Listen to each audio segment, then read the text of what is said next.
Drama serial शिद्दत के इस एपिसोड में आप देखेंगे कि सुल्तान के दिल में अभी तक असरा की मोहब्बत कहीं ना कहीं छुपी है।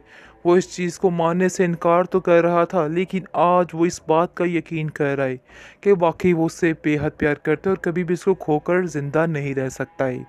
क्योंकि जैसे ही वो अपने घर को खाली और वीरान देखता है अपने बाप की मौत के बाद, तो उसको काफ़ी ज़्यादा दचका लग रहा है और उसको महसूस हो रहा है। और दूसरी तरफ तल्लत की रही बात, तो तल्लत भी इसको समझा रही है और कहती है कि तुम्हारे बाप की आखिरी ख्वाहिश यही थी कि असरा वापस आ जाए और तुम्हारा घर बस जाए, लेकिन पता नहीं क्यों तुमने ऐसा किया। तुम्हें ऐसा नहीं करना चाहिए था। अभी भी वक्त है, असरा के पास जाओ और जाकर उससे माफ़ी मांग कर घर ले आओ। जिसको सुनकर सुल्तान खामोश हो जाता है, क्योंकि अब वो भी धीमा पड़ चुका है और जान चुका है कि उसका घर असरा के बगैर बिल्कुल वीरान है। दूसरी तरफ आप देखेंगे कि असरा जो है, अब उसको इन बातों से कोई फ़र्क नहीं पड़ता है। उसने भी ठान ली है कि वो अपनी ज़िंदगी को अच्छे तरीके से जिएगी, अब किसी की परवाह नहीं करेगी। वो इस चीज़ को समझ चुकी है कि उसने अपना वक्त काफ़ी हद तक ज़ाया कर दिया है। खैर, अब देखेंगे कि तलत जो है सुल्तान को समझाने की कोशिशों में मगन है और कह रही है कि तुम्हें अब अपने घर को खुद संभालना है। बस मैं तुमसे इतना ही कहना चाहती हूँ कि अपने आप को ठीक कर लो। अभी भी वक्त है, सब कुछ ठीक हो सकता है, सब कुछ संभल सकता है।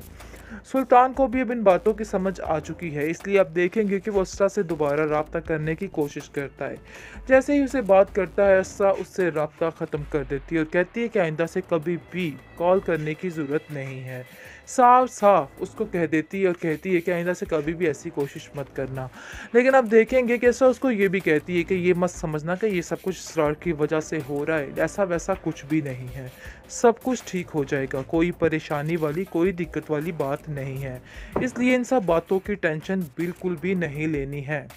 इसलिए वो उसको कह रही है कि तुम भी अपने रास्ते खेल चलो, मैं तमाशा भी थोड़ा अपने है रास्ते। जो हर वक्त किसी ना किसी के हाथों खेला जाए। आगे से वो कहती है कि नहीं, सुल्तान ने जो करना था कर लिया, अब मजीद किसी के साथ मैं खेल तमाशा करने वाली नहीं और ना ही कोई ऐसी हरकत करने वाली हूँ। खैर, अब देखेंगे कि सार उसको समझाने की कोशिश कर रहा है, उसको कह रहा है कि ज़िंदगी खेल तमाशा वाकई नहीं है। इसलिए अब इन बातों से बाहर निकल कर आइए और अच्छे तरीके से सोचिए कि आखिर क्या और क्या करना चाहिए और क्या नहीं करना चाहिए। शायद आपको इस चीज़ का अंदाज़ा नहीं हो पा रहा है। खैर, अब देखेंगे कि दूसरी तरफ सुल्तान बेचारा काफ़ी काफ़ी परेशान हो चुका है, क्योंकि उसका बाप उसको छोड़कर चला गया और वो कहीं ना कहीं जानता है कि ये सारी कारिस्तानी सिर्फ और सिर्फ उसी की वजह से ही हुई है और उसी की वजह से ही सारा चक्कर चला है। इस चीज़ का अंदाज़ा उसको बाखूबी हो चुका है।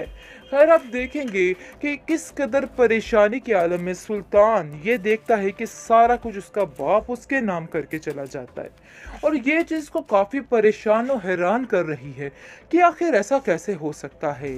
आगे से आप देखेंगे कि उसकी माँ यानी कि तल्लत बेगम उसको समझाती है कि तुम्हारा बाप जानता था कि तुम्हारे पास अब कुछ भी नहीं रहने वाला, दुनिया तो तुमसे छूटने वाली है और बाकी तुम्हारे पास रह क्या जाता है आखिर में ये घर, और वो भी सिर्फ और सिर्फ तुम्हें ही मिलना चाहिए क्योंकि तुम्हारे पास कोई ठिकाना नहीं रहेगा।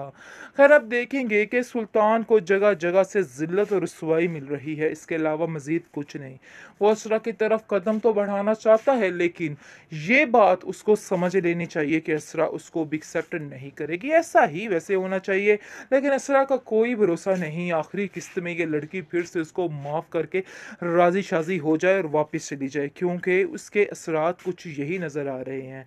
बाकी खैर, उसको सब समझाने की कोशिशों में मगन है और उसको कह रहे हैं कि अपने ज़हन को बदल डालो। ड्रामा से और शिद्दत के इस एपिसोड में आप देखेंगे जी, असरा जो है उसने तो काम ही उल्टा डाल दिया है।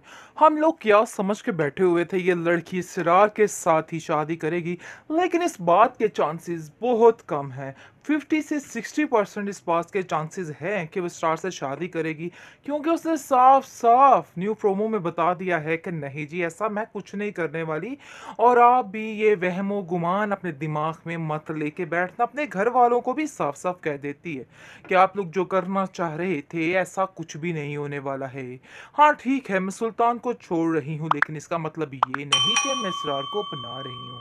उसके घर वाले इसको समझा रहे हैं कि क्या बेवकूफ़ाना हरकत कर रही हो, तुम्हें खुद समझना चाहिए। लेकिन वो कहती है कि मैं इसरार से खुद मिलना चाहती हूँ और खुद उससे बात करना चाहती हूँ।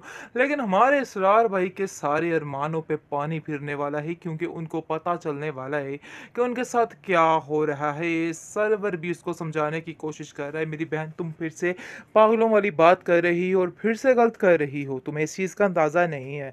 लेकिन अब तुम्हें इन बातों को समझना होगा और इन बातों पर सारा यानी कि सोचो विचार करनी होगी। लेकिन जी असरा जो है वो कह देती है कि अब मुझे इन सब बातों से कोई फ़र्क नहीं पड़ता है। खैर अब देखेंगे दूसरी तरफ असरा जो है जैसे ही सार से मिलती है, सार उससे कहता है कि मैं आपको बिल्कुल पहले की तरह अपनाना चाहता हूँ और मेरे दिल में ऐसी कोई बात नहीं है।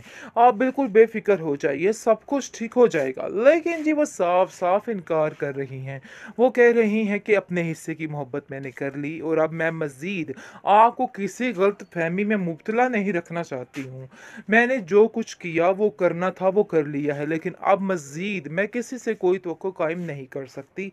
यानी कि जो होना था सो हो गया, जिसको सुनकर सरार कहता है कि आखिर आप ऐसे कैसे सोच सकती हैं? आप ऐसा नहीं कर सकती। आपकी ज़िंदगी कोई खेल तमाशा थोड़ा है जो हर वक़्त किसी न किसी के हाथों खेला जाए। आगे से वो कहती है कि नहीं, सुल्तान ने जो करना था कर लिया, अब मज़ीद किसी के साथ मैं खेल तमाशा करने वाली नहीं और ना ही कोई ऐसी हरकत करने वाली हूँ।